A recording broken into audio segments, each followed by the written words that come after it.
మరి డిసెంబర్ 4 ఓ ప్రత్యేకమైన దినం భారతదేశానికి. మన స్నేహితుడు, మన ఆపద మిత్రుడు, ఆపదలో నేనున్నాను అని చెప్పే మిత్రుడు, రష్యా ప్రెసిడెంట్ పుతిన్ మన దేశానికి రాబోతున్నాడు.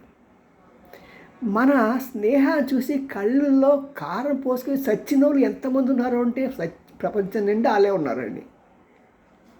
అయ్యో వీళ్ళిద్దరు స్నేహం చేసేంటే మన కొంప మునిగిపోతుంది అని ఈ అమెరికా, యూరోప్ కూటములు, ప్రతి దేశం కూడా కళ్ళల్లో కారం పోసుకుంటున్నారు. కారణం ఏంటంటే వీళ్ళిద్దరు స్నేహం కనుక ఇంకా ముందుకు వెళ్తే, ఒక పక్క అందరు దేశాలు బహిష్కరించిన రష్యాకి ఒక మంచి స్నేహితుడు, బలమైన స్నేహితుడు ఉంటున్నాడు. రెండవదిగా ఏంటంటే భారతదేశం ఇంకా బలపడుతున్నది. ప్రపంచంలో ఎవరైనా సరే ఎదిరించగల శక్తి సామర్థ్యాలు కలిగిన దానిగా ఉంటున్నది. కాబట్టి దీన్ని ఎలాగైనా సరే ఆపాలనే ఉద్దేశంతో వాళ్ళు ఒక ఇది గుర్తు చేశారన్నమాట.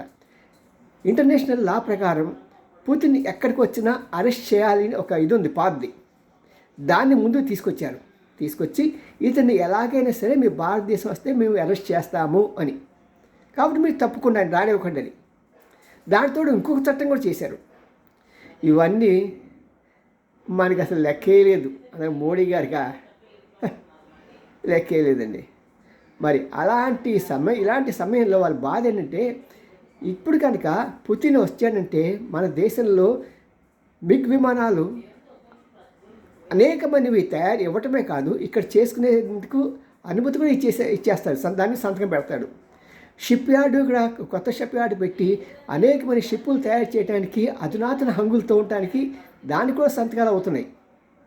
ఇవన్నీ ఒకటేంటి ఒకదాని తర్వాత ఒకటి అలా జరుగుతూ ఉంటే కళ్ళ కారం పోసుకోక ఏం చేస్తారండి?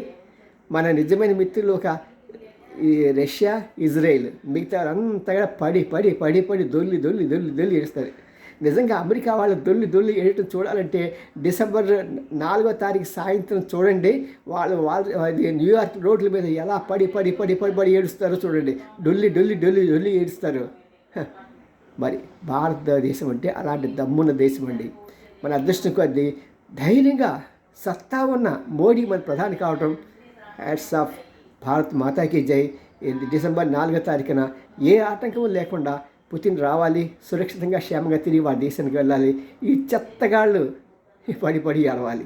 సిబిఎన్ రామ్, జేసీని జర్నలిస్ట్, గుడిగట్ల TV9. బాయ్.